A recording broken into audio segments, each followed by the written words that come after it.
rays were discovered by the German scientist Wilhelm Röntgen in 1895.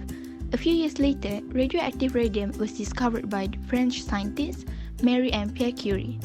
The different forms of radiation around us are seen in the electromagnetic spectrum, ranging from radio waves, which is a low energy, to gamma radiation, which is a high energy. Radiation divided into two types. Firstly, radiation with a wavelength shorter than 100 nanometer. Secondly, radiation with wavelength longer than 100 nanometer. Properties of ionizing radiation.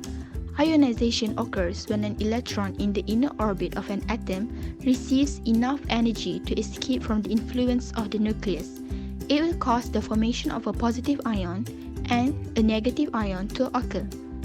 As a result of ionization, X radiation is emitted when an electron from an outer shell falls in to take place of the electron that was ejected.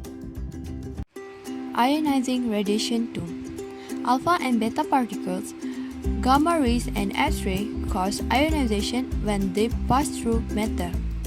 They are emitted spontaneously from the nuclei of unstable atoms during the radioactive decay. Ionizing radiation 3, which for X-ray. X-rays are produced by the sudden deceleration of the electron and the strong field of the target nucleus. X-ray machines emit radiation only when the machine is energized. No X-rays are emitted when the high voltage is disconnected. Properties of alpha, beta, and gamma radiation. For alpha particles, it's strongly ionizing but can be stopped by paper or skin. They have a strong positive charge, 2+, and a mass of 4. An alpha particle is in fact the same as helium nucleus, which having 2 protons and 2 neutrons. Moving on to the beta particle. Beta particles are electrons, but they are called beta particle to identify that they came from the nucleus of the atom. Beta particles are also strongly ionizing. Perhaps one beta particle will cause 10 ionization. Beta particles are more penetration than alpha particle. Lastly is gamma rays.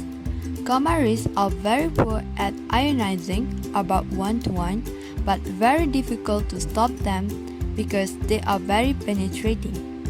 As they are not good ionizers, so it is less dangerous to life. Next, we continue with radiation detection. Human sense cannot detect the ionizing radiation, so an appropriate instrument are needed. The ability of such radiation to cause ionization directly or indirectly determine the methods of detection. So the first instrument is portable radiation monitors. This is basically a battery-operated handheld meter.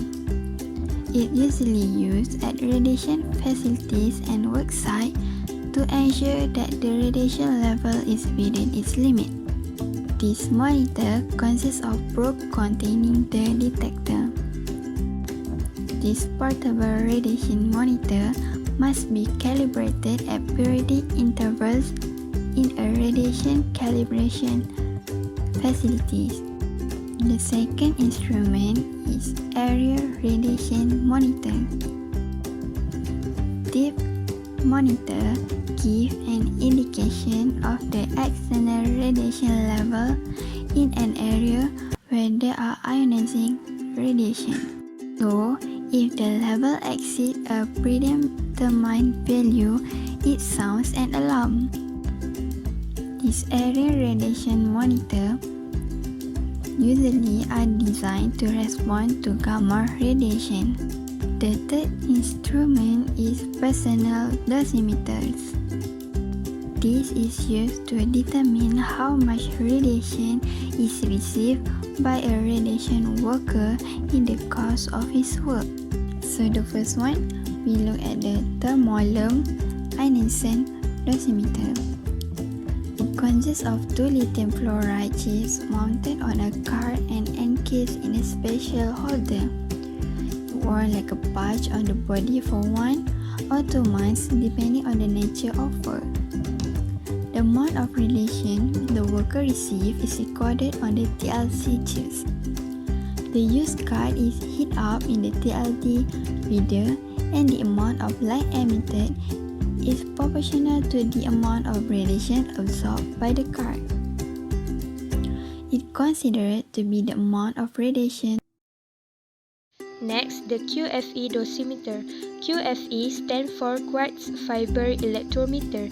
The QFE dosimeter for workers involved in non-destructive testing work.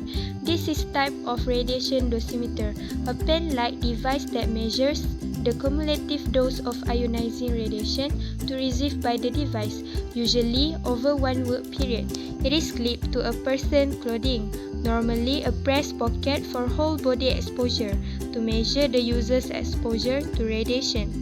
The QFE dosimeter advantages are very useful and convenient for individuals who need to enter a radiation area to do a particular job, while disadvantages is the reading less accurate than other dosimeters and easily affected by shock. The beeper is miniature GM tubes in small instruments which are carried in the pocket. Also, the beeper make ideal sensors for pocket-sized devices to detect radioactivity. They produce an audible beep warning sound at a rate dependent on the radiation level, because they have a high sensitivity to beta particles and some ability to detect gamma rays.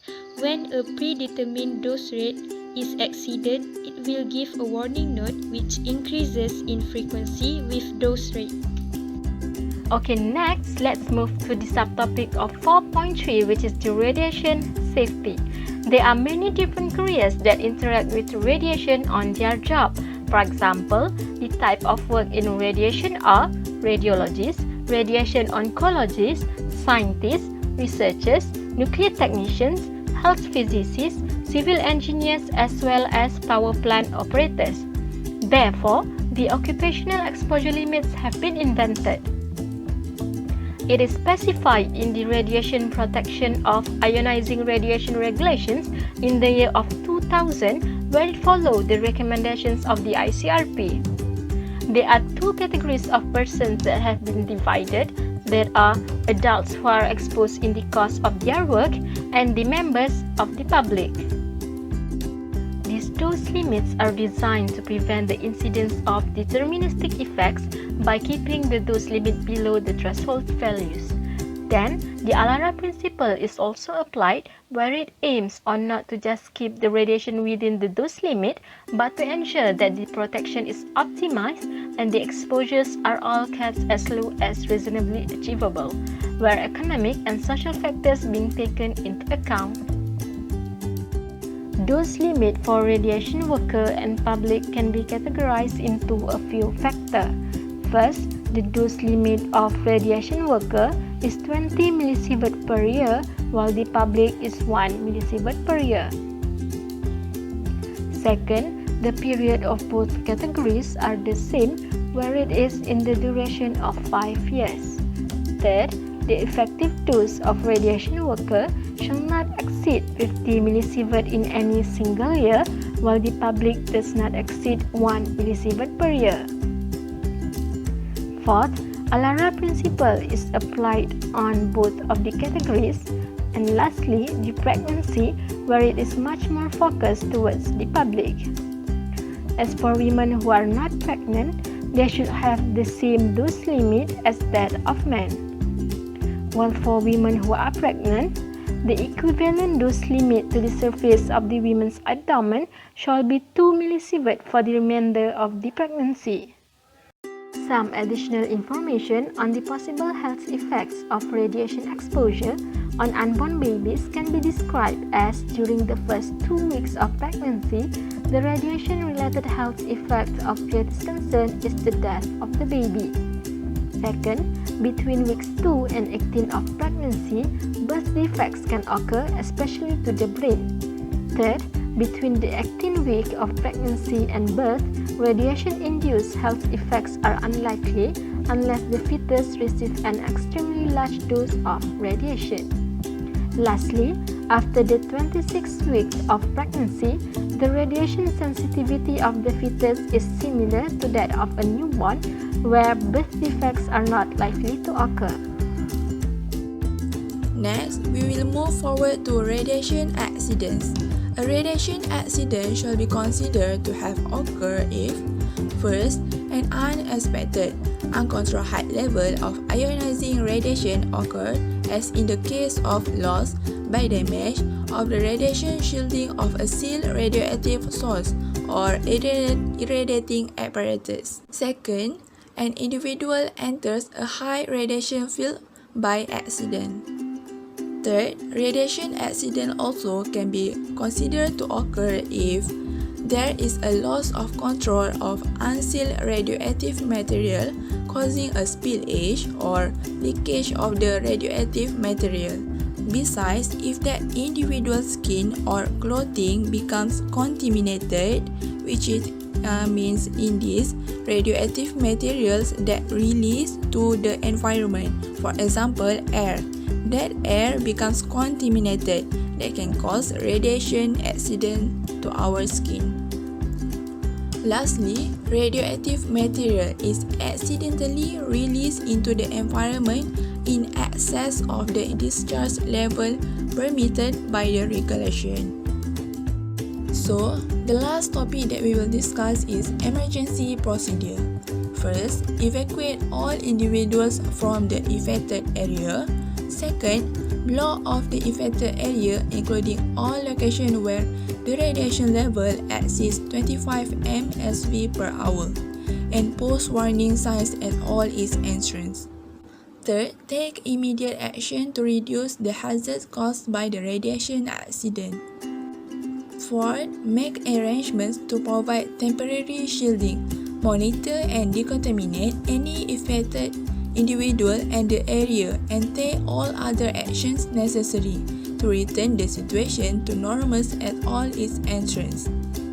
Fifth, ensure that any contamination in excess of the permitted limit for skin and clothing of any individual is removed before the individual leaves the premise.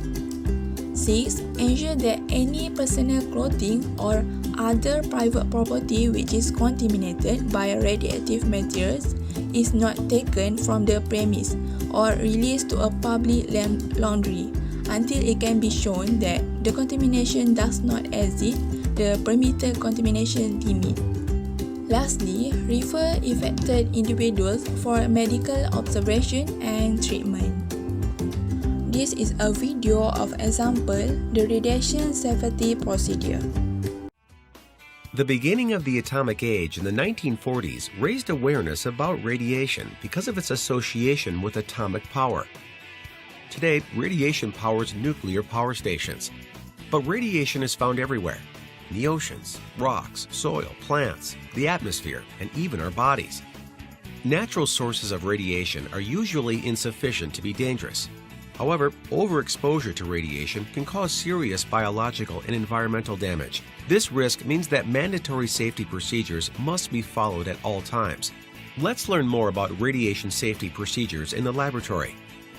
Radiation safety procedures might seem onerous, but they protect people and the environment from the harmful effects of ionizing radiation. In the lab, these procedures are always followed when working with radioactive substances. Exposure to radiation causes biological damage. The greater the dose of radiation, the worse the effects. Some effects occur a short time after exposure. The long-term effects of radiation exposure can manifest months or years later. The genetic damage resulting from radiation may cause malignant cancers such as leukemia. Exposure to radiation years earlier can therefore shorten a person's lifespan. When large amounts of radioactive substances are released into the environment, the radioactivity can contaminate the air and water and food supplies. Laboratory safety procedures provide vital safeguards to prevent accidental exposure or release of radioactivity. To avoid radioactive substance from being ingested, you must never eat or drink in the laboratory. Always use gloves and wear protective clothing including lab coats, masks, and shields as needed. After completing your work, the area should be thoroughly cleaned. It's essential to properly dispose of or store all radioactive materials and equipment. Your lab will have special radioactive waste containers.